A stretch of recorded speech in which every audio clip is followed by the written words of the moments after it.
Como decíamos en la clase de esta mañana, en el servicio de Torah, todo tiene una causa.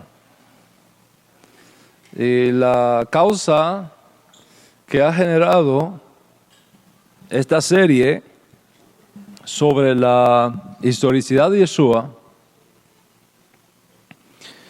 tiene que ver con una serie de enseñanzas que han salido desde mucho tiempo, pero que ahora se han incrementado, que afirma que la existencia histórica de Yeshua no es verificable. No es verificable en forma alguna.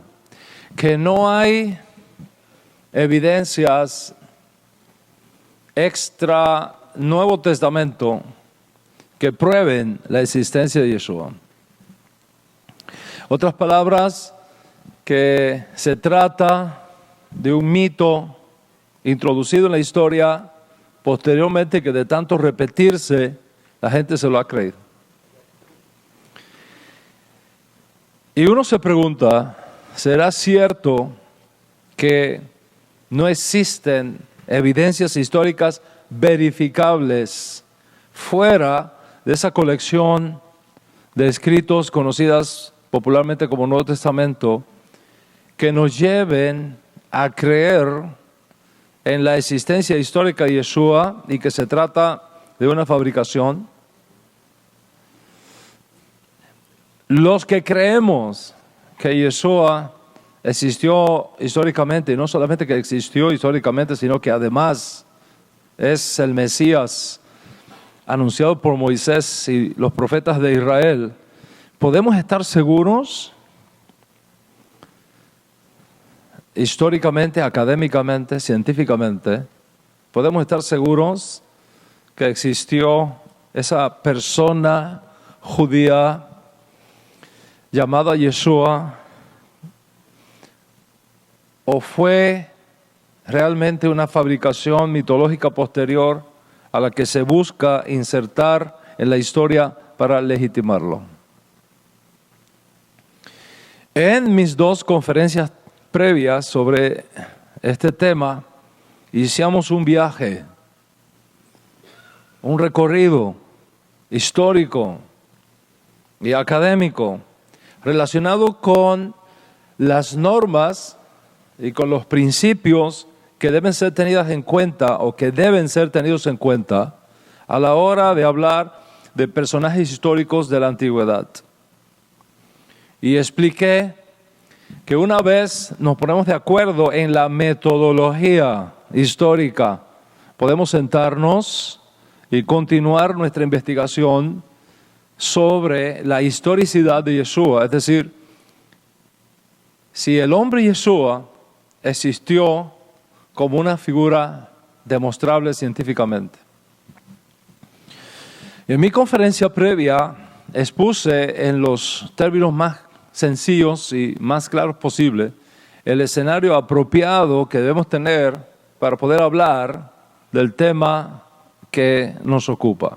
Es decir, tenemos que partir de un punto científicamente válido y entonces sobre esa base discutir el tema del día. Porque lo contrario, nunca vamos a llegar a ningún lugar académicamente hablando.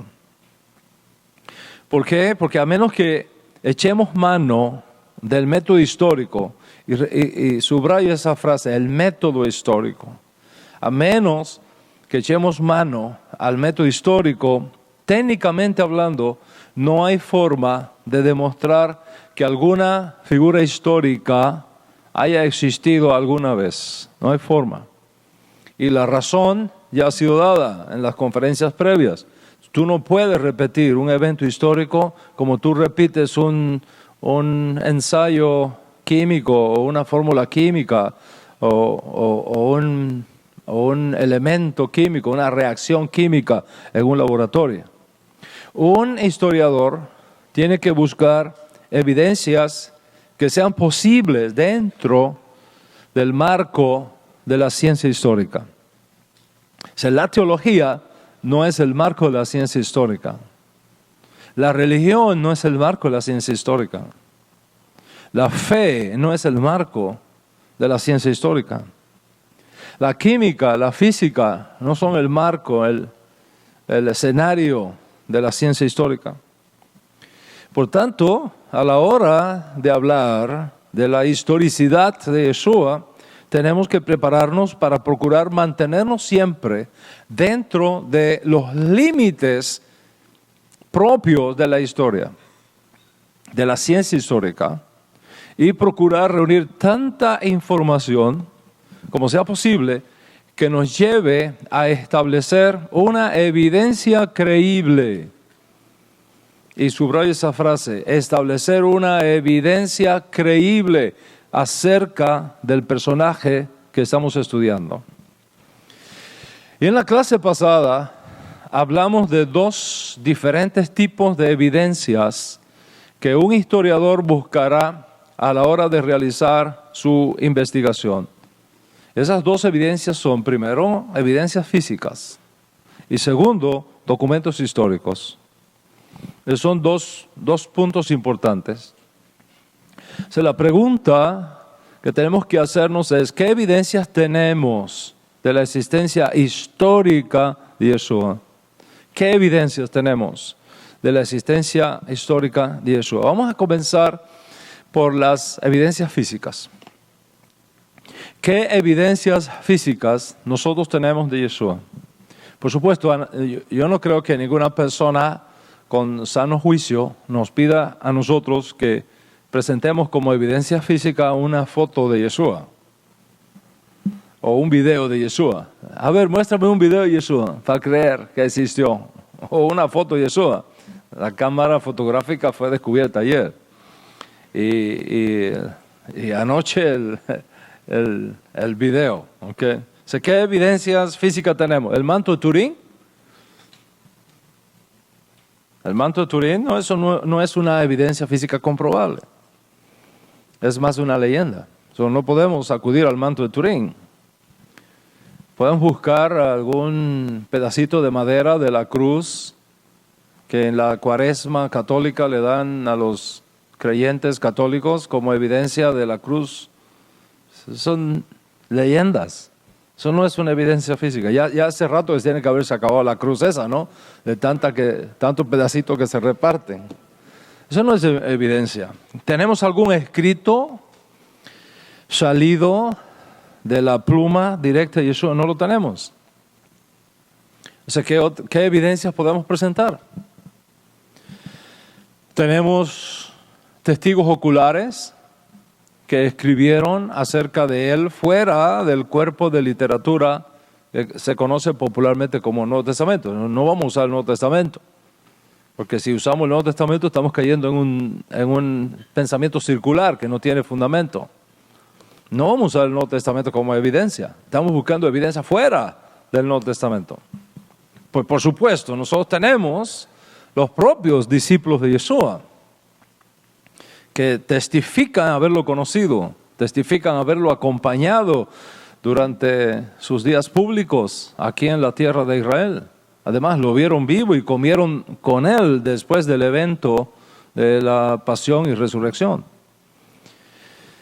Sin embargo, debido a las características de esta conferencia, no vamos a tomar como testigos a los propios que nos contaron la historia, por el bien del argumento, porque de hacerlo caeríamos en ese pensamiento circular que es un túnel sin salida, y no quiero caer en ese tipo de pensamiento. Queremos testigos oculares fuera de las páginas del Nuevo Testamento, como también queremos testigos oculares de la existencia de Abraham y de Moisés fuera de las páginas de la Escritura hebrea. Y ese es el tema que nos va a estar ocupando la atención en la conferencia de hoy. Les propongo entonces venir juntos y analizar las evidencias históricas que tenemos que nos permitan acumular suficiente información creíble para llegar a la conclusión de que efectivamente Yeshua es un personaje histórico real y no un invento mitológico fabricado por el hombre. La pregunta es, ¿tenemos algún testigo ocular fuera de las páginas del Nuevo Testamento? Hace unos días salió un escrito por la internet de un tal historiador llamado Ignacio Peruschi. Supuestamente Peruschi fue contratado por las autoridades del Vaticano para ordenar, analizar y clasificar miles de documentos antiguos que están guardados en las bóvedas de las librerías secretas del Vaticano. Y este supuesto historiador Peruschi afirma que se encontró con muchos documentos que al parecer no tenían mucho valor, la mayoría de ellos tratando cosas triviales, cuando de pronto consiguió uno que le llamó mucho su atención. Es un documento supuestamente escrito por un historiador romano del año 30 de la era común, es decir, de la época de Yeshua. Y según Peruschi, el documento cuenta que este historiador, Marco Vallejo, estaba él mismo en un pueblo en Israel, el pueblo que hoy día se conoce como Nablus, en la provincia de Judea, cuando vio llegar a un judío rodeado de muchos discípulos y que la presencia de él atrajo mucha gente. Al entrar a la ciudad, este líder que venía rodeado de discípulos fue confrontado con una mujer llamada Elisheba que acababa de dar a luz un hijo, pero que debido a las dificultades que se presentaron durante el alumbramiento, el niño nació muerto y la mujer estaba desconsolada. Y según Peruschi, el historiador romano que estaba de viaje por Israel y que presenció eso, dice que el líder tomó al niño en sus brazos, lo levantó, hizo una oración en una lengua que él no conoce, él no sabía qué lengua era, qué idioma era, pues se imagina uno que fue hebreo, levantó al niño, hizo una oración y para sorpresa de todos los que están allí reunidos, el niño volvió a la vida inmediatamente y se lo devolvió a su madre. Y según este historiador Peruschi, el historiador romano que escribió esa narrativa en ese documento que él descubre en el Vaticano, fue reconocido como un hechicero o un mago místico judío llamado Yeshua mi Nazaret, Jesús de Nazaret.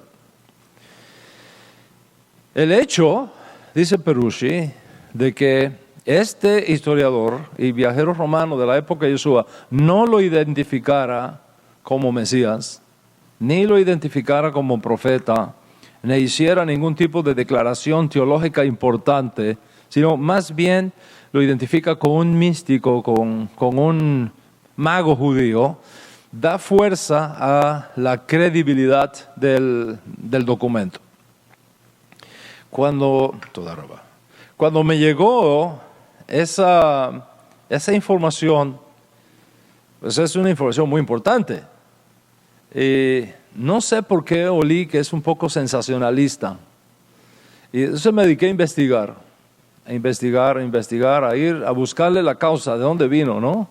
La información, qué revista científica seria ha hablado de esto, o qué revista arqueológica seria como algunas revistas a las que uno está asociado, Bard, por ejemplo, que ha dicho de esto, y hay silencio absoluto. No encuentro que esté documentado este hecho. Y para mi asombro y para mi tranquilidad también, desde el punto de vista histórico, descubro que en la página original, cuando salió esta pregunta, no tiene fuerza. No es una página que se caracteriza por su seriedad científica. Es como Enquirer, esa revista que que saca fotos sensacionalistas y cosas. Entonces, definitivamente no lo considero un documento que tiene evidencia. Y no lo traigo aquí a colación. Lo menciono porque yo sé que estas cosas corren como pólvora por la internet y tarde o temprano podría llegar a ti. No creo que esto sea un hecho que esté fundamentado en un valor histórico comprobable. O sea, recuerda que estamos parados en el principio de la metodología acordada de la ciencia histórica. Y fundamentados en eso, hemos explicado que el historiador, a diferencia del químico, a diferencia del físico, no tiene cómo repetir un evento en su laboratorio para verificar que efectivamente las cosas pasaron como pasaron. En otras palabras, los hechos históricos pertenecen al pasado. No hay forma de uno poder repetir los hechos históricos. Los podemos mencionar, pero no los podemos repetir. O sea, estrictamente hablando, es imposible demostrar que un evento histórico realmente ocurrió. Lo más que podemos hacer es, debido a las limitaciones que nos hemos impuesto en estas conferencias, por el honor de la verdad académica, lo más que podemos hacer es reunir suficiente evidencia histórica, suficientemente coherente y suficientemente creíble, lógicamente, para tener una idea aproximada de lo que sí realmente pudo haber ocurrido. Y como nos hemos puesto de acuerdo en eso, no quiero apartarme de esta metodología histórica para discutir el tema que hoy tenemos en la mesa. Entonces, en este escenario, ¿qué evidencias podemos realmente encontrar para deducir de ellas lo que puede ser creíble? No por la teología, no por la religión, no por la fe, sino por la ciencia histórica en relación con la existencia histórica de Yeshua. ¿Por qué esto es importante? Porque esta misma exigencia, piensa bien esto que voy a compartirte, porque esta misma exigencia que tú me estás exigiendo que yo te presente de Yeshua, luego yo te la voy a pedir que tú me la des de Abraham, de Isaac y Jacob. Y yo espero que tú me ofrezcas esas evidencias, porque no podemos tener medidas desiguales, o balanzas desiguales, o pesos desiguales. Lo mismo que tú me estás pidiendo de Yeshua, yo te lo voy a pedir de Abraham, de Isaac, de Jacob, de Yohanan ben Zakkai. Te lo voy a pedir del Rabí Akiva, por supuesto fuera de la Mishnah y fuera del Talmud. A ver a qué conclusión llegamos. ¿Qué evidencia razonable tú me puedes traer de que el Rabí Akiva existió fuera de la Mishnah y del Talmud? Y yo te voy a dar las evidencias históricas por las que yo creo que Jesús existió fuera del Código Real.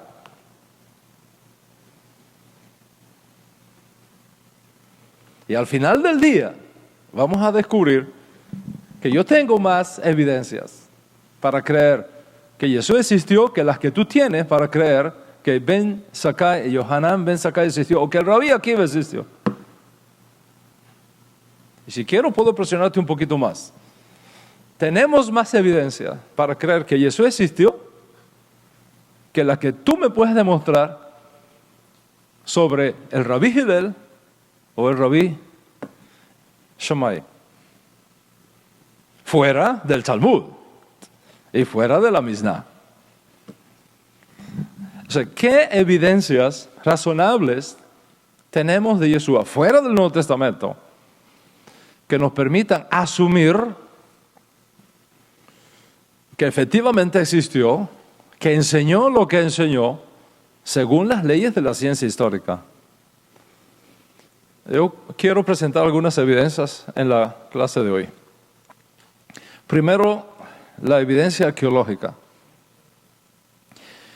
Por supuesto, sé que es muy disputable y discutible lo que te voy a decir ahora.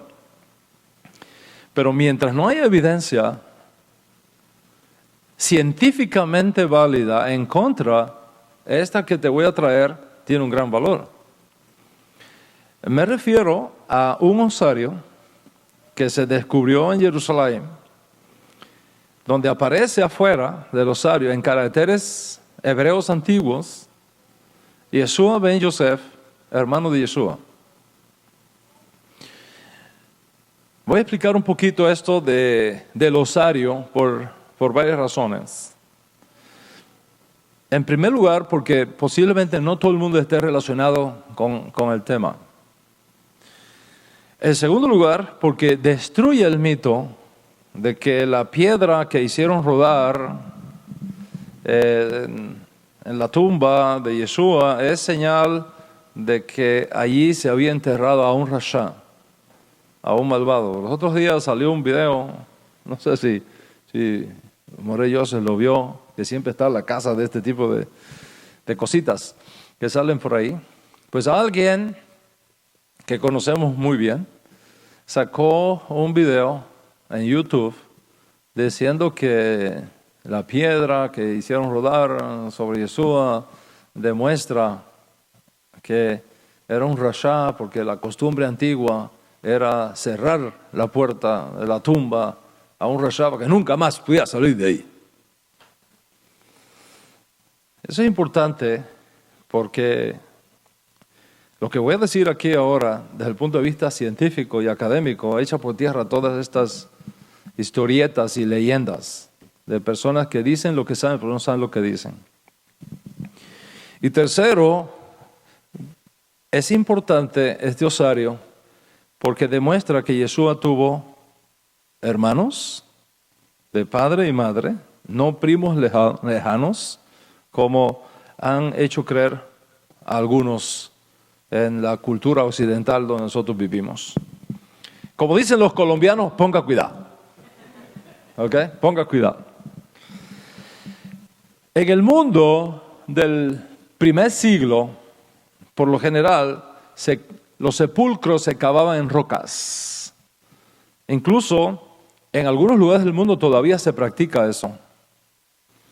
Halágicamente hablando, una tumba en roca se considera una tumba hecha en el suelo y cumple con los requisitos halágicos del polvo vuelve a la tierra donde era y el espíritu vuelve a Dios que lo dio. Entonces se envolvía el cuerpo en una sábana, se amortajaba, se le ungía con perfumes y aceites aromáticos para proteger el lugar de mal olor. Y según la documentación ofrecida por la Academia de Ciencias y de Humanidades de Israel, el Instituto de la Autoridad de Antigüedades de Jerusalén, que es el máximo organismo arqueológico en Israel, el máximo organismo arqueológico de Israel, publicó un artículo en 1994 donde presenta un catálogo de osarios judíos en posesión del Estado de Israel. Y según esta fuente, en los casos que contaban con mayores recursos, se hacía rodar una piedra a la entrada de la cueva para evitar el saqueo de las tumbas. No porque estuvieran escondiendo a un rasha, sino para evitar el saqueo de las tumbas.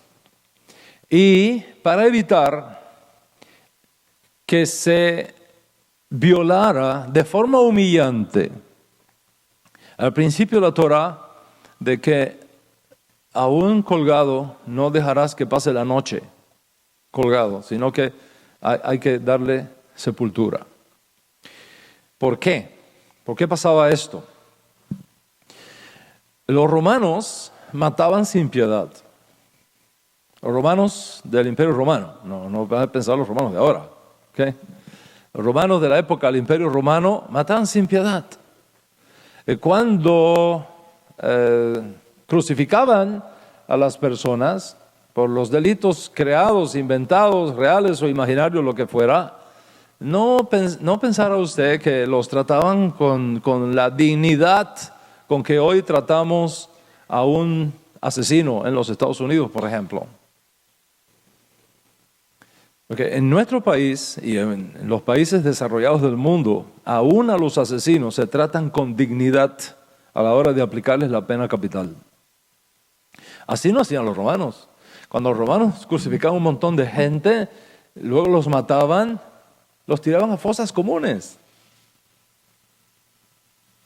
Y ahí venían los perros por la noche y se iban comiendo a la gente, los cadáveres. Era todo un espectáculo. Entonces, ¿qué hacían los judíos? Los judíos tomaban a los que morían en esas condiciones, los colocaban en una cueva, les ponían una roca en la cubierta, en la tapa, para evitar el saqueo y la humillación de ver a perros comiéndose cadáver de un ser humano. Estas tumbas, esa es la verdadera razón. No es que estaban escondiendo a un rasha para que no saliera nunca a la luz. ¿Okay? Estas tumbas, según este mismo documento, estaban compuestas de 2 cámaras.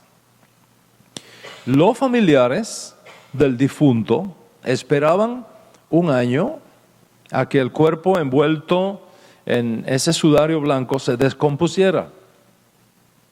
Y una vez que el cuerpo estaba descompuesto, quedaban solamente los huesos, se exhumaban y eran recogidos por los familiares y depositados en una caja pequeña de piedra caliza a la que llamaban osario. Y entonces normalmente se identificaba, ¿okay?, a quién pertenecía esos huesos. Y esta caja era traída y se colocaba lo más cerca posible de Jerusalén. Y luego se leía el testamento y si había alguna herencia, entonces se repartía la herencia. De paso, esto es lo que explica las palabras de Yeshua, aquel hombre, cuando le dice al maestro: te seguiré, pero primero deja que vaya y entierre a mi padre. Y Yeshua le dice: deja que los muertos se entierren a sus muertos, tú ven y sígueme. Que cualquiera que oye a Yeshua hablando así, dice: wow, qué duro, ¿no? En realidad, lo que está en juego es esto. Piensan que, según la ley judía, cuando muere un familiar directo, un judío tiene que estar 7 días de luto, o sea, los días de Shiva. Y esos días de luto, uno no sale de la casa. Por padre, por madre, por esposa, por esposo, por hijo, por hija. Okay, no se sale de la casa. Están 7 días guardando luto en la casa. Si este hombre se encontró con Jesús en el camino, quiere decir que ya su papá había muerto. Porque lo contrario no podía haberse encontrado en el camino. Y cuando le dice: deja primero que vaya en tierra a mi padre, ya el padre ha sido una semana que había sido muerto. Entonces, ¿qué está esperando? Está esperando el año para exhumar los restos, guardarlos en un osario y entonces recibir la herencia. Es por eso que Jesús le dice: como están las cosas, ¿tú crees que yo voy a esperarte un año a que tú tengas tu herencia para entonces venir y seguirme? Deja que los que no entienden lo que está pasando se encargan de eso y ven, tú sígueme ya mismo. En todo caso, se encontró este osario que decía en su inscripción exterior, que dice en su inscripción exterior: Jacob ben Yosef, hermano de Yeshua. El hallazgo lo traigo a colación porque fue publicado por Biblical Archaeology Review, que es una revista especializada que uno respeta mucho. Y posiblemente, según los estudiosos que trabajaron en este caso, es el descubrimiento más importante de la arqueología luego de los rollos del Mar Muerto. Por supuesto, se le hicieron pruebas de laboratorio realizadas por un organismo independiente, el Geological Survey de Israel, y confirmó que la piedra caliza del osario proviene de Jerusalén y que la fecha en que se estableció ese osario es del año 63 después de Yeshua. Y esto confirma, todo esto es coherente, porque nosotros sabemos por el Nuevo Testamento que existió, que Yeshua tuvo un hermano que se llamó Jacob, que fue muy popular en aquellos días. Ahora, el nombre Jacob es también muy popular en la historia judía y también Yeshua es un nombre muy popular. Cualquiera puede decir, bueno, ¿cómo nosotros sabemos que Jacob es ese Jacob y Yeshua que se menciona ahí es ese Yeshua? Independientemente, no hay forma de probarlo. Pero cuando tú juntas Jacob ben Yosef, hermano de Yeshua, está dando tres evidencias que por la ley de probabilidades es imposible que se refiera a otra persona. ¿Cómo tú puedes conseguir a alguien que se llame Jacob, que tenga el mismo papá, que se llame Joseph y que tenga un mismo hermano que se llame Yeshua? Ya ahí estamos hablando de realidades coherentes y que tienen fuerza dentro del método histórico. Podemos decir entonces que tenemos una evidencia probable y creíble que se trata de Jacob, el hermano de Yeshua, quien vino a ser el presidente del Beit Din Nezarita posteriormente y que fue asesinado por una turba enfurecida para el año 62-63. Puedo decir algo que creo interesante acerca de Jacob, Jacob HaSadik, el hermano de Yeshua. La historiografía fecha este evento para el año 63. Josefo, el historiador judío de mitad del primer siglo, en su obra Antigüedades 29:9:1, en ese párrafo, nos dice algo importantísimo del asesinato de Jacob por el sumo sacerdote de aquel año, Anás ben Anás o Ananías. Le voy a citar lo que dice Josefo. Ananías, que era el sumo sacerdote, Ananías en este año 62-63, Ananías era un saduceo sin alma, convocó astutamente al Sanedrín en el momento propicio. El procurador Festo había fallecido. El sucesor Albino todavía no había tomado posesión. Hizo que el Sanedrín juzgase a Jacob, el hermano de Yeshua.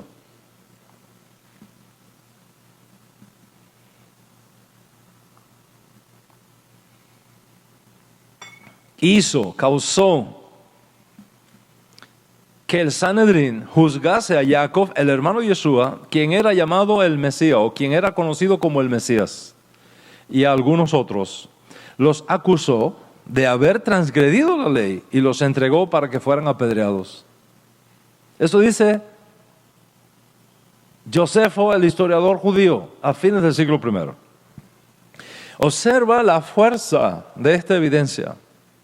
Un judío del primer siglo que no es un seguidor de Yeshua hasta donde sepamos, menciona a Yeshua por nombre, lo identifica con un hermano llamado Jacob y menciona el sumo sacerdote responsable de la muerte de Jacob, Ananías. Egesipo, un historiador del siglo II, confirma esto. Eusebio de Cesarea, en el siglo IV, confirma esto. De manera que cuando juntamos todas estas evidencias, tiene suficiente credibilidad para considerarlo una evidencia histórica probable, creíble acerca de Yeshua. Jacob, el hermano, hijo de Joseph, hermano de Yeshua. Cuando el propietario del osario fue a presentarle una feria en Israel, fue llamado por la policía. El Instituto de Antigüedades de Israel confiscó el osario y el propietario fue detenido por la policía y acusado de una fabricación. De que el osario era una mentira, era una fabricación. Estamos en presencia, supuestamente, de una falsificación. Y se hizo un juicio. Y varios años después, el juez que presidía el caso juzgó, en el tribunal se juzgó que el propietario era inocente, que la acusación de una falsificación no prosperaba y que lo más probable es que fuese cierto, que fuera un artículo arqueológico válido. Lamentablemente para todos nosotros, para tener incluso más fuerza en la evidencia, las pruebas realizadas por la policía, que no fue una policía experta en temas arqueológicos, dañó la inscripción al punto que ahora es difícil hacerle nuevos estudios. En todo caso, el tribunal israelí responsable del hecho ordenó que el osario fuese devuelto a su dueño, y hoy se usa para mostrarlo en exhibición en diferentes lugares. Esta es una evidencia física. Es una evidencia arqueológica externa, posiblemente creíble, si podemos aceptarlo así, de la existencia de Yeshua en el primer siglo. El hecho de que Jerusalén, y no puedes perder esto nunca en tu perspectiva, el hecho de que Jerusalén fue destruida por los romanos en el año 70 y después destruida de nuevo, lo que quedó destruida de nuevo por Adriano, las fuerzas de Adriano en el año 132, que fue arada, significa que la mayoría de las evidencias físicas arqueológicas de aquella época están enterradas 20, 30 metros de profundidad en la tierra, y es muy difícil recuperar ahora toda esa información. El que tengamos este documento, este osario, es extraordinariamente importante 2000 años después, con toda la destrucción de Jerusalén, varias veces que ha tenido lugar desde esa fecha. Por supuesto, no van a faltar los científicos puntillosos que nunca han visto, ni oído, ni se sentaron nunca a comer con Sócrates o con Platón y creen ellos. Estos mismos científicos van a rechazar por el momento esta evidencia, pero está ahí. Es una evidencia objetiva, es coherente con el testimonio de Josefo, es coherente con el testimonio de Gesipo, es coherente con el testimonio de Eusebio de Cesarea, y es coherente con la información que tenemos en el Código Real. Ahí hay una evidencia creíble de la existencia de Yeshua, históricamente hablando, fuera del Nuevo Testamento. ¿Qué otras evidencias tenemos? Tenemos fuentes que provienen fuera del Nuevo Testamento que mencionan a Yeshua. Y a la hora de hablar de estas fuentes tenemos que pensar en términos de la realidad del mundo antiguo, no en términos de la realidad del mundo moderno o del siglo XXI, donde ahora estamos, por ejemplo. En el mundo antiguo, los días de Yeshua y anterior a los días de Yeshua, era un mundo de analfabetos, era un mundo iletrado. La mayoría de la gente en aquella época no sabía leer ni escribir. Para que tengan una idea, se han hecho estudios sobre este asunto. Se considera que en los días de Yeshua, una persona que supiera escribir su nombre, solo escribir su nombre, se consideraba letrada.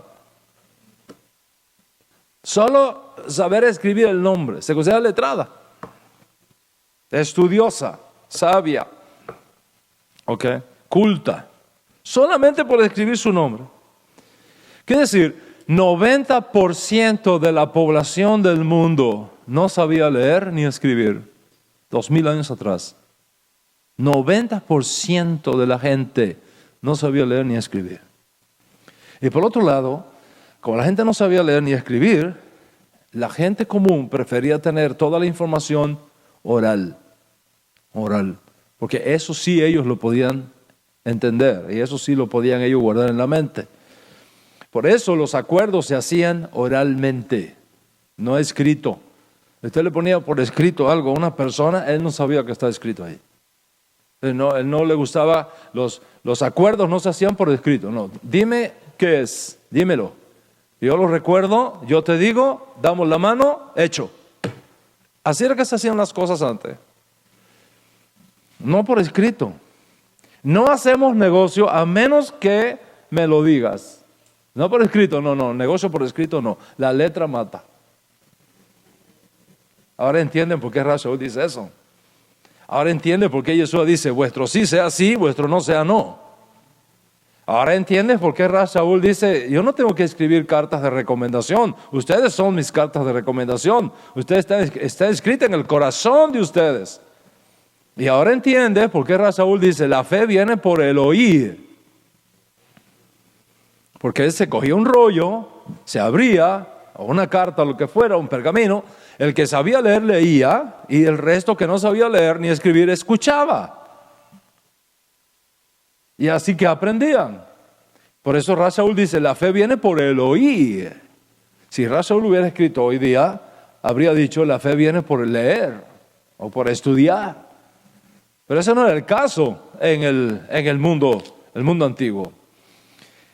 Entonces, dentro de este contexto, que uno puede entender un montón de cosas que aparecen incluso en el Nuevo Testamento, quiere decir que no tenemos que asombrarnos por qué no existan pruebas externas escritas que testifiquen acerca de la vida de personajes antiguos, porque esa no era la costumbre de la época. Es el caso de Pilatos, por ejemplo. Si nosotros fuéramos a juzgar la existencia histórica de Pilato porque tengamos documentos antiguos que prueben su existencia histórica con testigos oculares o con documentos que Pilato mismo escribió, tendríamos que decir que Pilato no existió. Pilato no dejó nada escrito, nada que sepamos hasta ahora. Y lo mismo sucede con Fabio Josefo, el historiador judío de fines del primer siglo que mencioné. Hay una obra que les recomiendo a todos, los que les gusta estudiar y profundizar en estas cosas. Hay una obra que les recomiendo a todos que la lean. Se llama Cambridge Companion of the Talmudic and Rabbinic Literature. Es una obra para estudiantes serios de estos temas. Y justo en la introducción de esta obra científica, dice lo siguiente, y cito para ustedes. Preste atención. Uno de los pocos rasgos del Talmud y otros escritos rabínicos que parecen ser útiles para fechar los textos es la costumbre rabínica de afirmar las leyes y otras enseñanzas en los nombres de sabios y maestros específicos. Durante el primer siglo de estudios talmúdicos modernos, muchos asumieron que la seguridad de las fechas en las que un maestro específico floreció permitiría a los historiadores ubicar la fecha de composición de sus enseñanzas. Pero es precisamente el carácter de no authority, es decir, no había copyright en aquella época, de la literatura rabínica que nos impide asumir con algún grado de certeza histórica que Rabí Akiva o cualquier otra figura rabínica citadas en las discusiones talmúdicas realmente dijo lo que se le atribuye. De hecho, y escuche bien esto, para la mayoría de los sabios rabínicos no tenemos referencias históricas o biográficas externas. No tenemos referencias históricas o biográficas externas, ni tenemos extensas biografías internas. En el mejor de los casos, sabemos tanto sobre estas importantes autoridades rabínicas como Hillel, Rabán Gamaliel, Rabino Akiva o Rab, como las que sabemos del Jesús histórico. Solo que en este caso son menos aún. En otras palabras, sabemos más del Jesús histórico que del Rabí Akiva, que Rabán Gamaliel, que el Rab, que Hillel, etc. Observa la fuerza de esta declaración académica.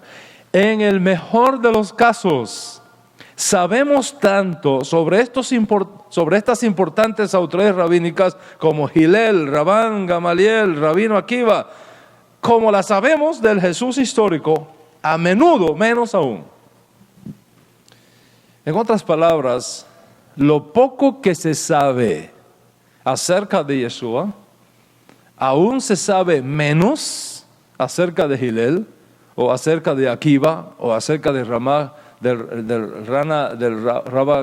Rabino Gamaliel y resto de los sabios judíos de aquella época. Es decir, que como sucede con Yeshua, sucede con los otros sabios rabinos de esa época, como Yohanan ben Zakkai del año 70 al año 90 aproximadamente, como el rabino Akiva del año 90 al año 132 después de Yeshua, que ya mencioné, de los cuales solo sabemos por la Mishnah o por el Talmud. Encontrar entonces documentos antiguos que nos hablen de estos personajes es raro, porque esa no es la costumbre de la época. Lo mismo aplica a Yeshua. Los escritos que nos hablan de Yeshua son pocos, como son pocos los de los otros sabios también. Y sabemos por qué. Sin embargo, en el caso de Yeshua, tenemos abundancia de información histórica. Y voy a mencionarte, aparte de este hecho arqueológico que acabo de mencionar de Jacob, hijo de Joseph, hermano de Yeshua. Plinio el Joven, el año 112, es decir, principios del siglo II. Plinio fue un oficial romano de fines del primer siglo y principios del segundo, que escribió, se carteó con el emperador Trajano, buscando consejo de cómo manejar ciertas cosas en la región que el emperador le había asignado a él en lo que hoy es Turquía. Recuerda que los procónsules, los prefectos o los gobernadores romanos tenían dos compromisos con el emperador.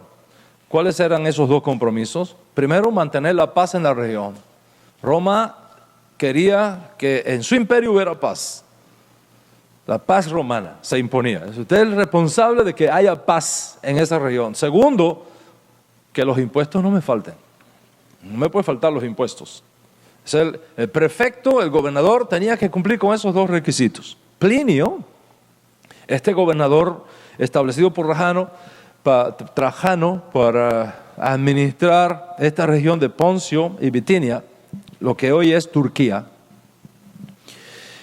le escribe al emperador preguntando acerca de algunas instrucciones de cómo mantener el orden social en aquella región, porque estaba experimentando muchos motines y muchas revueltas.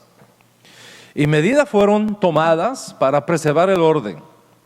Entre esas medidas se estableció una muy importante, lo que hoy llamamos la ley Marshall. Está prohibido andar a cierta hora y está prohibido tener reuniones en público para evitar alzamientos populares. Y en una carta al emperador, carta conocida como la número 10, Plinio, el joven, le dice al emperador: he encontrado un grupo de ilegales. Mire esto, he encontrado un grupo de ilegales llamados cristianos, se reúnen a ciertas horas del día para orar, comen juntos y tributan un servicio religioso a un tal Cristo. Esa es la carta, a un tal Cristo. La carta no menciona a Yeshua. Habría sido excelente para nosotros si hubiese mencionado a Yeshua. Lamentablemente no nos dice nada de Yeshua, no nos dice quién era, no nos dice qué era lo que enseñaba, pero lo menciona. Y todos los historiadores están de acuerdo que eso es una referencia histórica a Yeshua, llamado el Mesías, que se traduce al griego como Cristo. Así que ya para fines del primer siglo y comienzos del segundo siglo se afirma de una fuente diferente al Nuevo Testamento de la existencia de seguidores de Yeshua entre no judíos de una región importante del Imperio Romano. Y ahí tenemos una evidencia. El segundo testigo histórico que podemos traer a la mesa siguiendo las reglas de la ciencia histórica que nos hemos impuesto en esta conferencia es Suetonio. Suetonio fue un historiador romano de comienzos del segundo siglo, un tiempito después de Plinio el Joven. Y en un comentario casual, así como mencionándolo de paso, trata un hecho que, según la mayoría de los historiadores, es una referencia histórica a Yeshua. Hablando de la vida de Claudio, el emperador romano entre los años 41 al 54, este personaje, Suetonio, menciona algunos disturbios sociales que tuvieron lugar en Roma, escuche esto ahora, causada por judíos que discutían entre sí acerca de un tal Crestus. Observa eso. Problemas, disturbios sociales en Roma entre los judíos por discusiones acerca de un tal Crestus. ¿Quién fue este judío llamado en la lengua latina de Suetonio Crestus, por quien habían discusiones en la comunidad judía de Roma para esta época?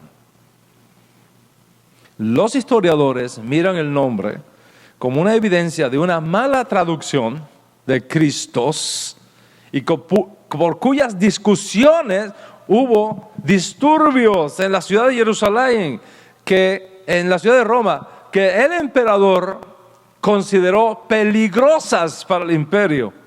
Y eso fue lo que causó, entre otras cosas, que Claudio firmara un edicto de expulsión de los judíos de Roma. De hecho, esa declaración imperial de expulsión de los judíos de Roma en los días de Claudio aparece en el Nuevo Testamento, en Hechos capítulo 18. Y esto aumenta las posibilidades de que, en efecto, como la mayoría de los historiadores nos dicen, es una referencia a Cristo, sea la traducción de Mashiach en hebreo. Históricamente, este hecho es creíble y por lo tanto nos sirve de evidencia a los efectos de esta conferencia. Entonces, tenemos una evidencia arqueológica, tenemos el testimonio de Plinio el Joven, tenemos el testimonio de Suetonio. ¿Qué más tenemos? Tenemos otro testimonio, más o menos para la misma fecha, de otro historiador romano de esa época llamado Tácito. Tácito escribió varias obras, una de las cuales, posiblemente la más importante, Análisis del Imperio Romano, fechada para el año 115, es decir, principios del segundo siglo, donde él menciona al emperador Nerón. Nerón fue el emperador romano en los días finales de Rabino Shaul en Roma. Posiblemente Shaul muere en el año 68 en Roma por esto que voy a explicar de Nerón, según Tácito. Nos dice Tácito que Nerón tenía serios problemas mentales, que él quería hacer cambios arquitectónicos en la ciudad de Roma, pero el Senado se le oponía y entonces ordenó quemar la ciudad para poder justificar sus planes de construcción con nuevas estructuras arquitectónicas. ¿Y qué hizo? Al quemar la ciudad para poder desarrollar sus ideas de arquitectura nueva, le echó la culpa del incendio a los cristianos. Y según Tácito, en su obra citada, 1544, dice: Cristos, del cual derivan su nombre los cristianos, fue ejecutado por las manos del procurador Poncio Pilato en los días de Tiberio. Ahí tenemos otra información histórica. Por supuesto, él cuenta también cómo las enseñanzas de este Cristus ejecutado por Pilato primero aparecieron en Judea y luego en Roma. Aunque no sabemos nada más de sus enseñanzas, aunque no sepamos nada más de sus dichos, ni por las razones por las cuales se le hizo juicio o fue condenado, los informes de Tácito aportan una evidencia creíble sobre la existencia histórica de Yeshua por lo menos aprendemos lo siguiente. Primero, que hubo un personaje judío llamado el Mesías, o Cristo en la traducción, que vivió en los días de Poncio Pilato, prefecto de Judea.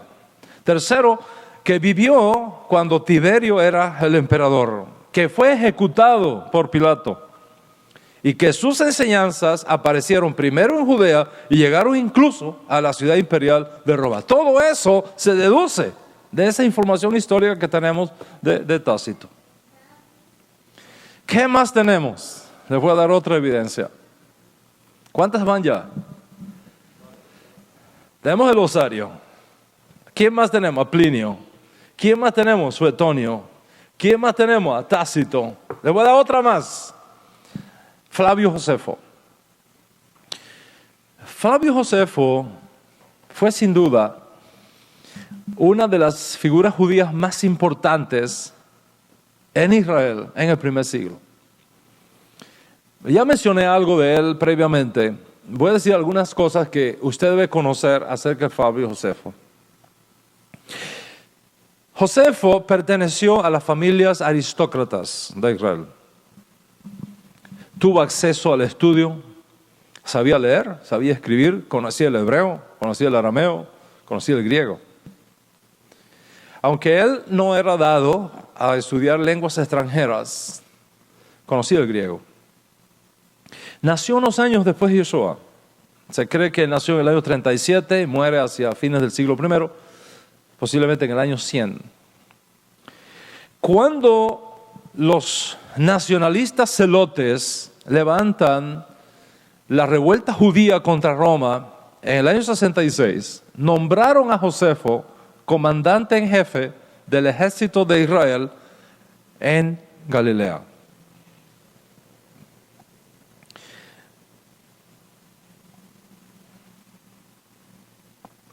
Para hacer la historia corta e ir a lo que nos interesa, en un punto de la revuelta, las tropas de Josefo fueron rodeadas por los guardias romanos, por las legiones romanas, y cuando se vieron que iban a todos a ser masacrados por los romanos, Josefo reunió a su ejército, que no era muy numeroso, pero importante.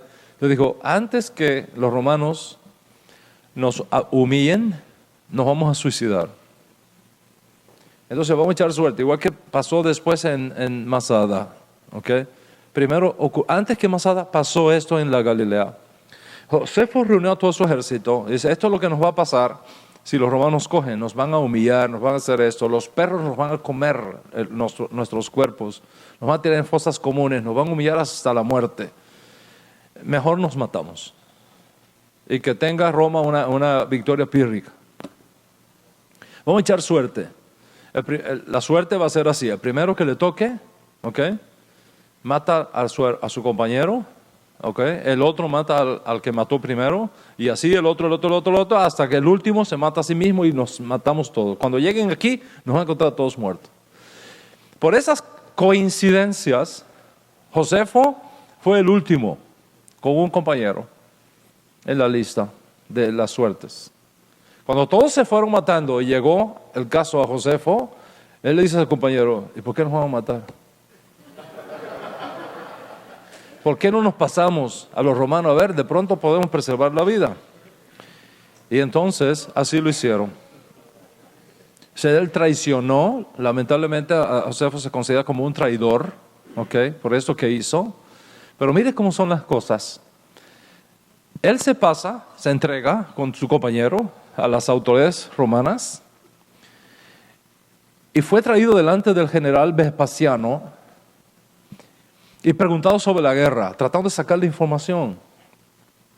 Y cuando el general Vespasiano ve la inteligencia de Josefo, le perdona la vida. Y un día, cuando Vespasiano con su hijo Tito está avanzando hacia Jerusalén, tuvo una reunión con Josefo y Josefo le dijo, tengo una profecía para ti.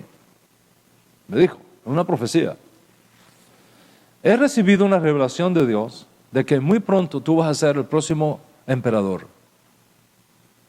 Cuando Vespasiano oyó eso, para su sorpresa, le perdonó la vida. Ahí sí dijo, ahora tú vas a ser mi socio en esto. No pasaron unos días de haber dicho eso, cuando llega un heraldo de Roma, que Nerón se había suicidado y que el Senado está diciendo a Vespasiano, deja a tu hijo al frente de la guerra y regresa a Roma, porque tú vas a ser el próximo emperador. Y se cumplió el sueño de la profecía, ¿no? de Josefo. Al ver que su profecía fue cumplida, entonces Vespasiano lo nombró a él historiador personal.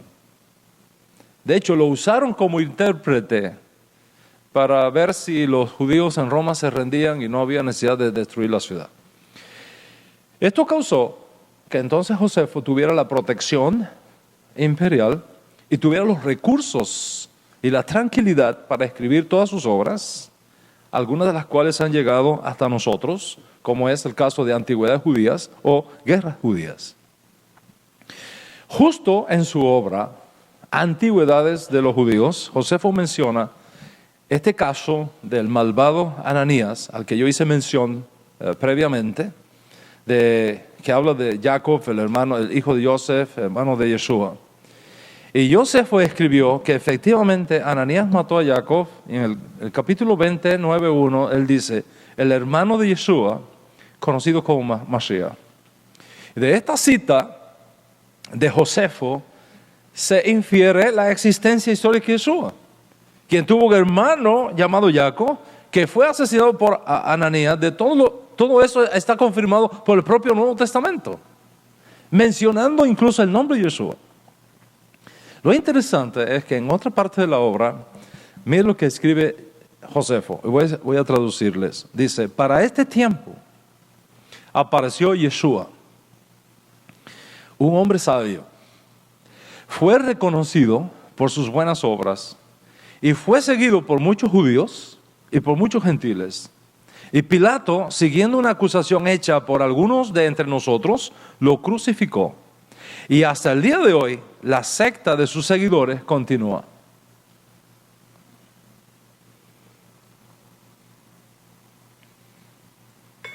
Por supuesto, aquellos que van a estar viendo hoy o posiblemente mañana, porque todos los enemigos de Yeshua ven las conferencias mías. Así que usted y sus lacayos, como es el nombre que tú sabes usar, yo sé que vas a ver estas conferencias. Y si tú eres inteligente, te habrás dado cuenta que yo no mencioné la interpolación, porque sabemos del cuentito de la interpolación. Sabemos de una interpolación que fue hecha por los cristianos en tiempos posteriores, que no forma parte del testimonio de Josefo. Esa interpolación dice, para este tiempo apareció Jesús, un hombre sabio, si es que podemos llamarle un hombre. Y esta clara adición posterior es la que todos los historiadores están de acuerdo hoy día, que no formó parte del texto original. ¿Por qué? Porque tiene consideraciones teológicas importantes. Yo quiero decirte algo. Mientras más fuerza teológica tengan las declaraciones sobre Yeshua, más lejos está ese testimonio de las enseñanzas de Yeshua. Rewind.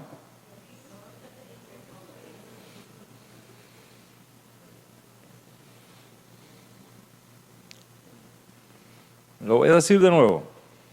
Eso es una regla. Eso lo vamos a estudiar a fondo en la yeshiva, ¿ok? Pero esta es la regla. Cada vez que tú leas algo de Yeshua, mientras más lenguaje teológico tenga, menos posible que sea de Yeshua. Y este es el caso. Se ve que es una fabricación teológica posterior.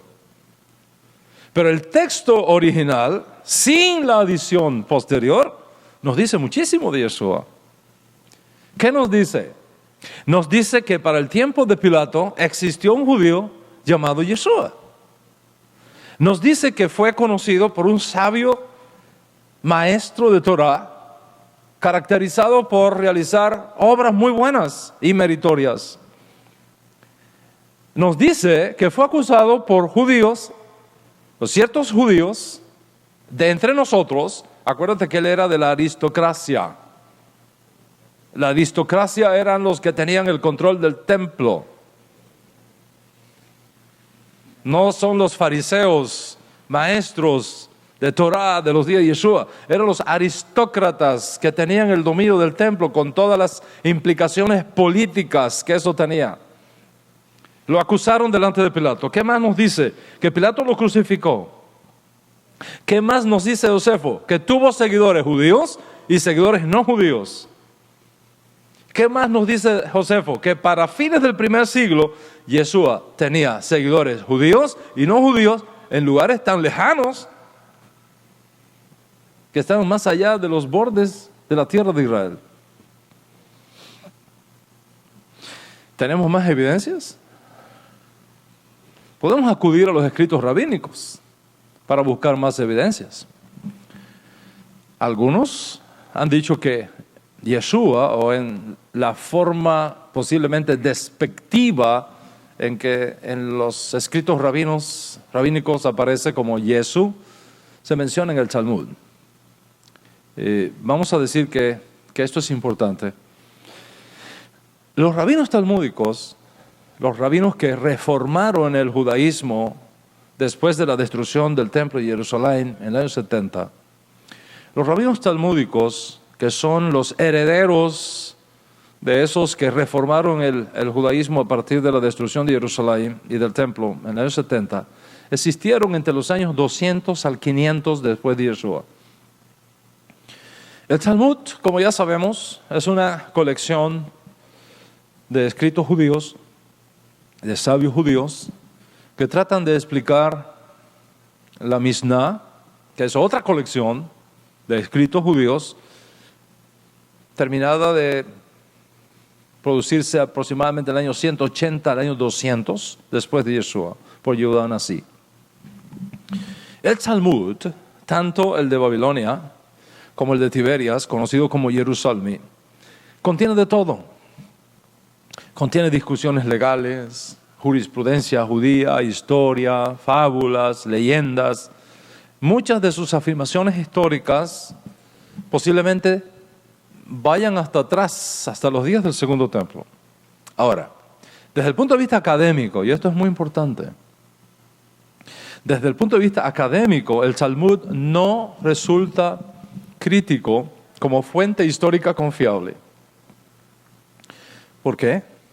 Porque realmente nos habla solo de la vida judía, de la ley judía, de las costumbres judías en el periodo histórico comprendido entre los años 200 al 500 después de Yeshua. Aun cuando pueda contener información que se transmitió oralmente desde muchos años antes. Es interesante que Yeshua no se menciona para nada en la Mishnah. No hay una sola palabra en la Mishnah que trate con Yeshua. La Gemara, que es una explicación de la Mishnah, menciona a Jesús. Pero lo hace en un contexto que no lo puedes perder de vista. ¿Por qué? Porque en los días del Talmud, es decir, los años 200 al 500, el cristianismo ya era bien establecido, ya controlaba la vida política de todo el imperio romano, a partir del siglo IV, a partir del siglo V. Entonces, las tensiones entre el cristianismo y el judaísmo en el exilio, de donde surge la Gemara, eran inmensas. Mucho del material sobre el cristianismo y sobre Yeshua que podríamos encontrar en el Talmud son de carácter apologético, no histórico. Entonces no nos sirve. Este es el caso, por ejemplo, de la leyenda de Ben Pandera. Ben Pandera es una ciencia ficción, una historieta de ciencia ficción, una leyenda que ningún historiador serio la puede ubicar de otra manera. Es una leyenda apologética, defensiva de los judíos de la época talmúdica contra el antisemitismo cristiano de aquellos días. Recuerden que para esa época el cristianismo estaba enseñando que Yeshua no tenía padre. El cristianismo estaba enseñando que Yeshua nació de una mujer virgen. ¿Cómo se dice virgen en griego? Partenos. Así se dice virgen en griego.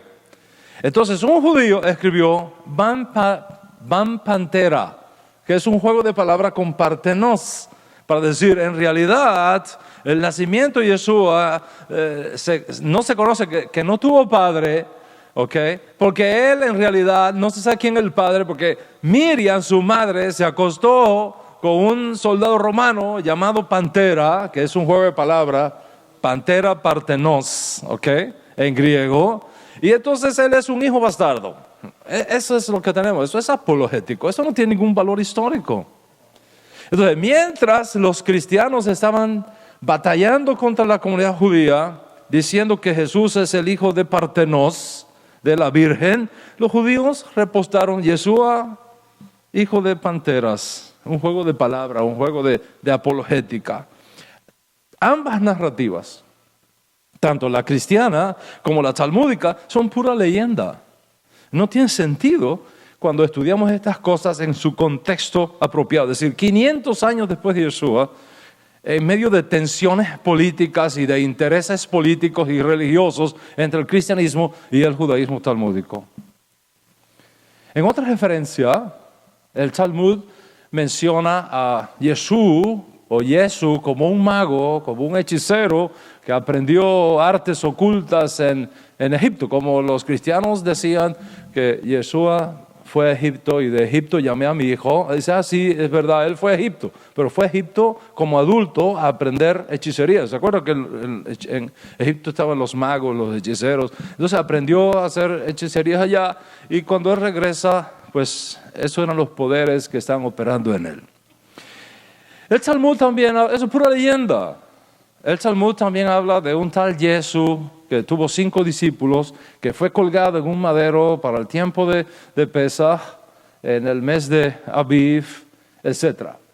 Todas estas cosas uno las encuentra en el Talmud, pero no tienen valor histórico de ningún tipo. ¿Por qué?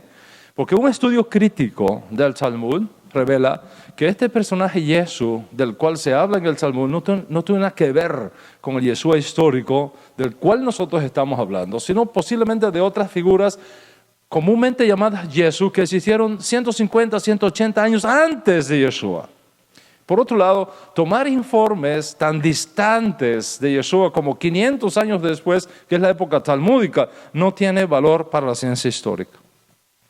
He dicho todo esto porque creo que es importante en el contexto de la conferencia que nos ocupa en el día de hoy. Tú no vas a encontrar, y esto es un dato interesante, tú no vas a encontrar ni en los escritos de los paganos, ni en los escritos judíos, ni en los escritos rabínicos, no vas a encontrar ningún escrito desde el primer siglo hasta la época talmúdica, en el siglo V, no vas a encontrar ni en las narrativas siquiera de cristianos apologistas discutiendo con judíos en los días, en los primeros siglos de la era actual, que alguna vez la discusión se ha centrado en si existió o no históricamente Yeshua. Eso nunca fue la discusión. Entonces, por ejemplo, tú puedes tomar la obra Diálogo entre Justino, un cristiano apologista, y Trifo, un judío apologista del judaísmo de la época, y en ningún momento este judío, Trifo, defiende el punto de que Yeshua no haya existido históricamente. La discusión nunca fue acerca de si existió o no un personaje llamado Yeshua. Que estaban dando los cristianos era correcta. En otras palabras, el tema de la historicidad de Yeshua es un tema de nuestro tiempo. Es un tema de la modernidad, no es un tema de la antigüedad. ¿Cuántos están conmigo hasta aquí? Bueno, mis amigos, hemos venido volando por varias horas en este magnífico viaje que hemos llamado ¿existió realmente Yeshua? Y es hora de comenzarnos a preparar para el aterrizaje. Alguien dijo una vez que para un creyente no hacen falta evidencias y para un incrédulo ninguna es suficiente. Pero ahí están los hechos. Yo no creo hoy, y voy a decir esta declaración con toda responsabilidad, ¿ok? Y quiero que escuches bien lo que voy a decir. Yo no creo hoy en Yeshua y luego busco las evidencias. Yo he mirado las evidencias académica e históricamente y luego he reconocido su existencia y sus reclamos.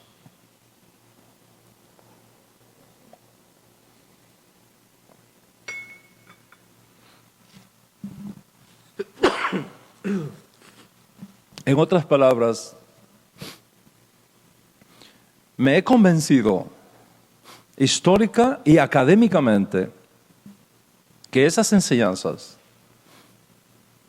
y esos reclamos están en línea con la Torah, están en línea con los profetas y están en línea con la redención del judaísmo en toda nuestra larga historia. Y por supuesto, no he usado en esta serie información proveniente del Código Real, que aporta la más grande colección de evidencias inimaginables. Basta leer nuestros masoretas para darnos cuenta de ello. Basta leer las cartas del Rabino Shaul. Y para información de ustedes, quiero decirles, no se dejen malinformar. Los evangelios, lo que se conoce popularmente como los evangelios, fueron escritos posteriores a las cartas de Pablo. Es decir, las primeras evidencias que nosotros tenemos del Yeshua histórico no vienen de Yeshua, y los primeros escritos que tenemos de las enseñanzas de Yeshua son las de Rav Shaul. Ten siempre presente que esos documentos que se llaman evangelios no fueron los primeros escritos que surgieron sobre Yeshua, fueron las cartas apostólicas. ¿Qué decir? Cuando Rabino Shaul, el apóstol Pablo, escribió, él no sabía nada absolutamente de los evangelios, porque no habían sido escritos. Pablo entendió a Yeshua como su hermano mayor, una figura histórica plena. Pablo entendió a Yeshua como un maestro de Torah, descendiente biológico de David, y que su vida responde a las exigencias mesiánicas tratadas en la Torah y tratadas en los profetas. Rav Shaul no enseñó de un Yeshua mitológico, venido de una galaxia exterior. Rav Shaul, cuando tú lo entiendes bien, y cuando tú lo estudias bien, enseñó de un judío, descendiente físico de David, nacido de una mujer judía dentro del judaísmo. De hecho, nosotros tenemos dichos de Yeshua que no aparecen siquiera en los masoretas, en los evangelios, sino solamente en las cartas de Pablo. Muchas de las decisiones rabínicas y las responsas rabínicas que nosotros encontramos en las cartas de Pablo le fueron reveladas por el propio Yeshua, y nada de estas cosas aparecen en los llamados evangelios. Y cuando leemos de un hombre así, que estuvo dispuesto a perder su vida y a entregar su vida por lo que enseñaba, y uno lo oye decir, porque yo recibí de Yeshua lo mismo que les he pasado a ustedes, la fuerza de eso tiene mucho valor histórico, porque demuestra la costumbre rabínica del primer siglo de pasar información oral de maestro a discípulo. Y de Rabino Shaul aprendemos al menos las siguientes cosas de Yeshua. Aprendemos que fue una figura histórica. Aprendemos que fue judío. Aprendemos que nació de una familia judía, que tuvo padres judíos, que tuvo hermanos judíos. Aprendemos que fue un descendiente directo del rey David. Aprendemos que uno de sus hermanos se llamó Jacob y que vino a ser pilar del movimiento netzarita del primer siglo. Aprendemos que tuvo discípulos judíos, aprendemos que tuvo familia, aprendemos que tuvo un maestro de Torah, aprendemos que dirigió personalmente el Seder de Pesa en la noche que fue apresado. Aprendemos que murió por conspiración de judeanos aristócratas de Jerusalén y aprendemos que murió por crucifixión. Todo eso, toda esa información nos viene de los escritos de Rav Shaul. Sin embargo, yo no te he mencionado a Rav Shaul en esta conferencia como testigo histórico de Yeshua. Dime qué experimentas, honestamente, qué experimentas en tu conciencia y en tu inteligencia cuando tú oyes a un judío del primer siglo decir lo siguiente: no te he dado a conocer estas cosas siguiendo mitos o fábulas artificiosas, sino como testigos oculares de nuestro Señor Yeshua Mashiach. Porque nosotros estuvimos allí con Él cuando escuchamos esa voz venida del cielo: este es mi Hijo el amado, en el cual mi alma se deleita. Y nosotros escuchamos esta voz enviada del cielo cuando estamos con Él en el Monte Santo. ¿Qué sientes cuando oyes una expresión así de un testigo ocular?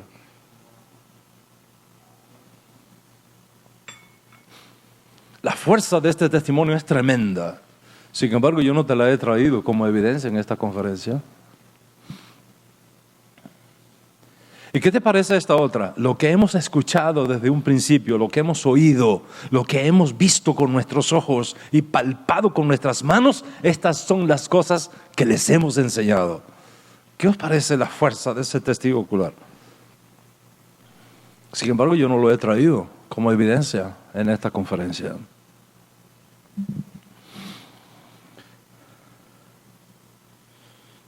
Tampoco te he presentado las evidencias históricas que tenemos de los primeros cristianos a partir del segundo siglo que testifican acerca de Yeshua, independientemente si estamos de acuerdo o no con sus enseñanzas, pero son testigos históricos que hablan de su existencia histórica, como Clemente de Roma, por ejemplo, del siglo 100, del año 100, siglo segundo, fines del siglo primero, principio del siglo segundo, 96 al 103 aproximadamente.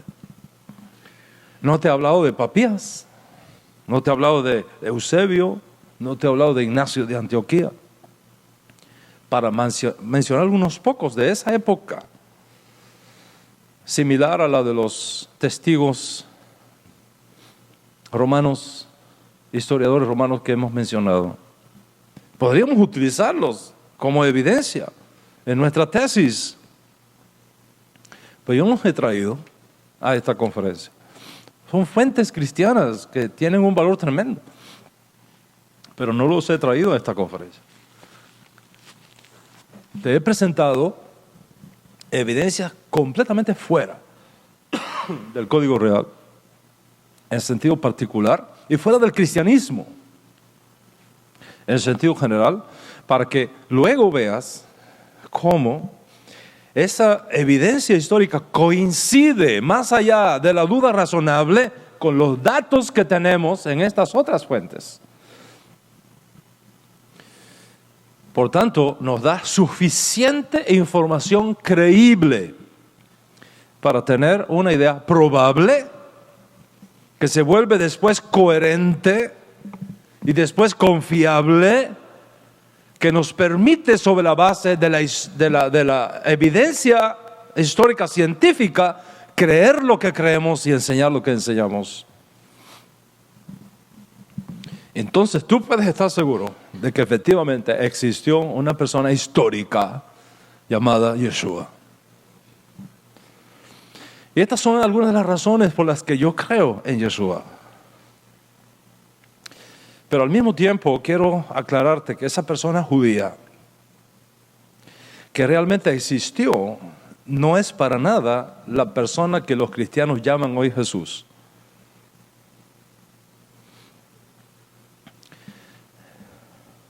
¿Me entiendo lo que quiero decir?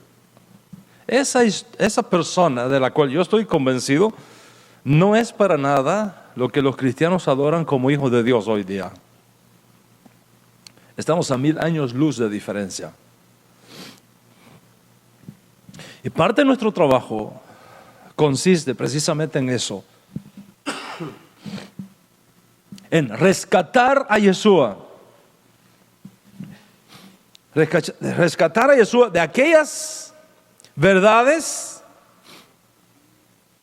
que se convirtieron luego en mitos que al paso del tiempo, posiblemente con las mejores intenciones, no vamos aquí a estar acusando a nadie. ¿Quién somos nosotros para acusar las motivaciones de nadie? Posiblemente con las mejores intenciones, desde un punto no judío, tergiversaron la interpretación judía del auténtico Yeshua, del cual estamos hablando aquí. Y después de estar haciendo este trabajo por más de 20 años, ininterrumpidamente, los frutos comienzan a verse. La pequeña planta de la redención final está emergiendo lentamente del duro y árido suelo de la mitificación de Yeshua. Y para la gloria de Dios y para regocijo de todos nosotros, ese Mesías judío, hoy cada vez más y más comienzan los judíos de nuestro pueblo a redescubrirlo también. Y no solamente eso, muchos cristianos que se han dado cuenta que la tradición cristiana que han recibido pasivamente de sus padres y de sus maestros, aunque no malintencionada, no era adecuada. Producto de todo este trabajo, están regresando a las raíces hebreas de su fe y están redescubriendo a Yeshua también, al Yeshua judío. Y hoy vemos una nueva tendencia hacia Yeshua en Israel y en el mundo judío. Y hoy vemos cómo comienzan a verlo como un hermano nuestro, un patriota, un héroe del judaísmo, como lo que realmente él es. Algunos pensadores judíos modernos han ido tan lejos como a afirmar que si las enseñanzas de Yeshua hubieran sido preservadas en el Talmud, la historia del mundo habría sido totalmente diferente a como ahora la conocemos. Desde los días cuando los judíos tenemos que andar por el mundo cristiano con cuidado, por el peligro inminente de ser perseguidos, de ser culpables de la muerte de Cristo, al presente las cosas han cambiado mucho. Por ejemplo, la teología del reemplazo ya no convence a nadie que sabe pensar por sí mismo y que busca confirmación histórica confiable. La teología de la encarnación de los dioses sostenida por el cristianismo ya no tiene muchos defensores serios en el mundo cristiano. Y ahora el judío está viendo por primera vez al otro Yeshua, al Yeshua judío, a su hermano. Aquellas cosas que hicieron posible que nuestro pueblo ignorara a Yeshua están siendo superados por la fuerza de la verdad. Y hoy día abundan más y más los profesores, los intelectuales, rabinos y educadores judíos que están exhortando al pueblo judío a estudiar a Yeshua, a procurar entender a Yeshua y a considerarlo uno de los nuestros. Israel como nación comienza a saber que Yeshua es un judío que se pasó la vida enseñando Torah, defendiendo la Torah, defendiendo los profetas y defendiendo el derecho de la redención de Israel. Y con la publicación del Código Real en hebreo, de lo cual tenemos traducción al español en el Código Real en español, por primera vez a principios de este siglo, los comentarios sobre Yeshua cada vez son más favorables. Como me dijo recientemente un Cohen en Israel, después que leyó el Código Real en hebreo, dijo: por primera vez estoy leyendo algo totalmente judío. ¿Verdad? Totalmente judío. Por primera vez estoy leyendo algo totalmente judío. Claro, aquí tenemos el Hasofen Hamalhuti, Levi David. Este es nuestro Textus Receptus. Y de aquí se tradujo para acá. Por primera vez, después de leer este libro en hebreo, después de leerlo, me dijo: por primera vez estoy leyendo algo que es totalmente judío. Me dijo más: con este judío que he leído aquí, yo no tengo ningún problema.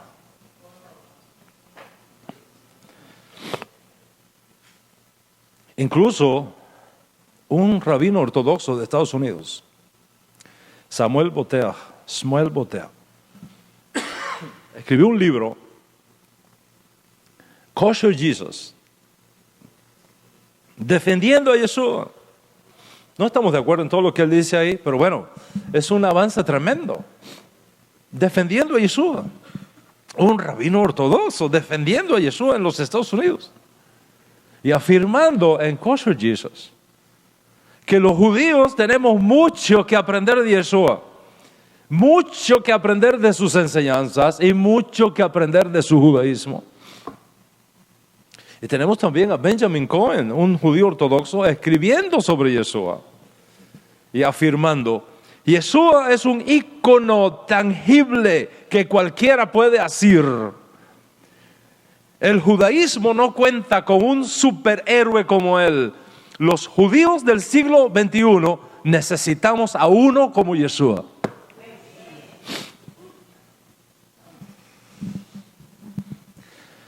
Lejos de avergonzarse, la tendencia del pueblo judío es enorgullecerse de Yeshua. Para sonrojo de muchos que ayer estaban con nosotros al lado de Yeshua y ahora lo han cambiado por un pedazo de papel. Estas cosas están pasando. Y hoy nuestro noble pueblo judío va descubriendo más y más que Yeshua no es una amenaza para los judíos, que Yeshua no es una amenaza para el judaísmo. Todo lo contrario, su más extraordinaria confirmación, pues como dijo el maestro, la salvación viene de los judíos. Si tú quitas los judíos, no hay salvación para el mundo. Hoy nuestro pueblo está redescubriendo a Yeshua. A Yeshua que le dijo a las naciones: todo el que haya dañado a uno de estos mis hermanos judíos no tendrá parte conmigo.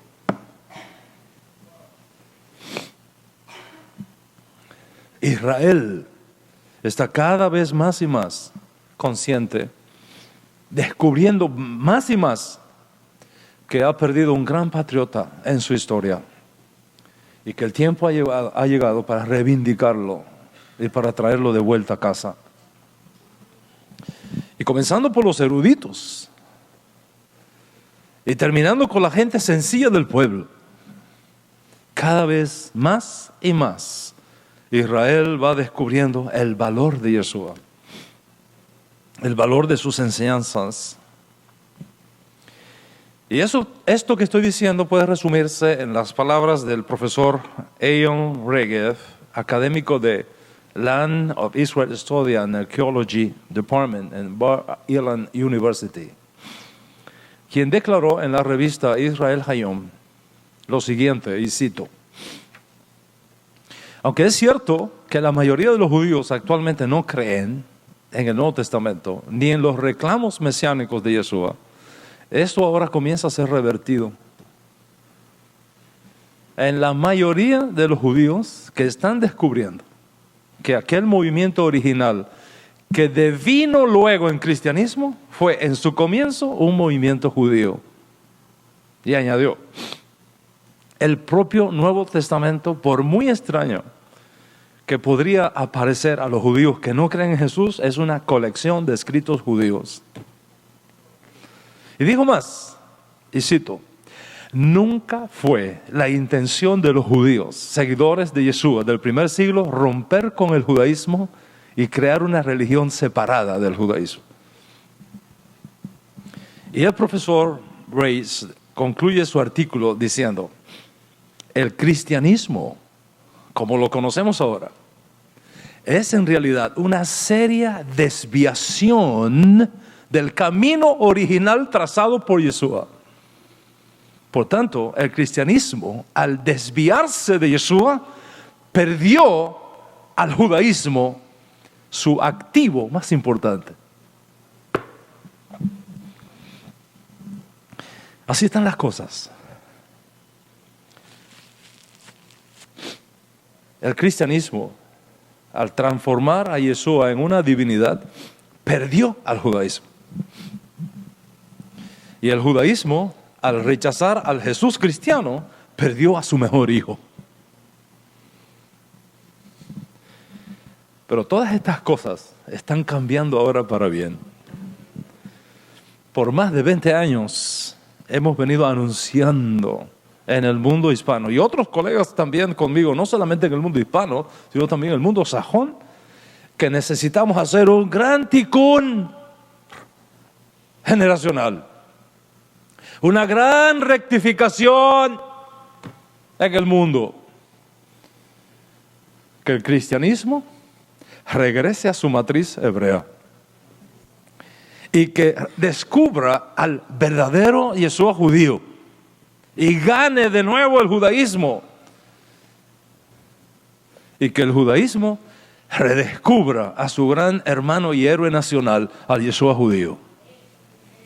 Y creo entonces que estas tres cosas van a venir juntas: el cristianismo regresando a su savia hebrea, el judaísmo regresando a Yeshua, y Yeshua regresando a todos, para bien, para vida y para paz.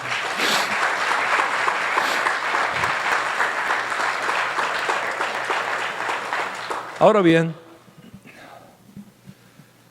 una vez establecido el hecho histórico en relación con Yeshua, le sigue el siguiente paso: el significado de su vida y de su muerte. Dentro de 100 años, algunos de nuestros descendientes podrán encontrar a un historiador que les diga: Martin Luther King Jr. fue asesinado en Memphis en los días del presidente Johnson. Lo mismo podríamos decir de los jóvenes de hoy sobre la muerte de José Martí o de Abraham Lincoln. La pregunta más importante que nuestros jóvenes tienen que saber no es que existió un personaje histórico en los Estados Unidos llamado Martin Luther King que fue asesinado. Lo más importante es que sepan por qué fue asesinado. ¿Por qué? ¿Por qué murió José Martí? ¿O por qué fue asesinado a Abraham Lincoln? Porque a menos que entendamos el contexto real de la vida de un personaje histórico, no podremos entender el significado de sus enseñanzas, y mucho menos de su muerte. Y lo mismo pasa con Yeshua. Ahora tú puedes saber por todas estas evidencias que efectivamente existió un personaje llamado Yeshua ben Yosef, descendiente del rey David, porque yo te he dado todas las evidencias históricas válidas. Y puedes saber que fue muerto por orden de Pilato, prefecto en Judea en aquellos días, siendo Tiberio el emperador de Roma. Históricamente eso está bien, pero está incompleto, a menos que tú sepas por qué murió. ¿Por qué se confabularon contra Yeshua? ¿Por qué un hombre que vivió supuestamente haciendo el bien y sanando a los enfermos de Israel, un hombre justo y bueno, ¿por qué fue atrapado en una conspiración? ¿Y por qué fue asesinado salvajemente por los romanos? A menos que entendamos el significado de su vida, a menos que entiendas el significado de su muerte, siempre te va a faltar algo en el cuadro. El rompecabezas seguirá sin sus piezas más importantes. Y sin esas piezas, la figura que hemos armado hasta aquí todavía no está clara. Todavía está envuelta como en una nebulosa. Es preciso que entiendas por qué asesinaron a Yeshua. ¿Por qué fue traicionado? ¿De qué fue acusado? ¿Cuál fue el mal que hizo? ¿Cuáles fueron las transgresiones que cometió, si alguna? ¿Por qué murió tan joven?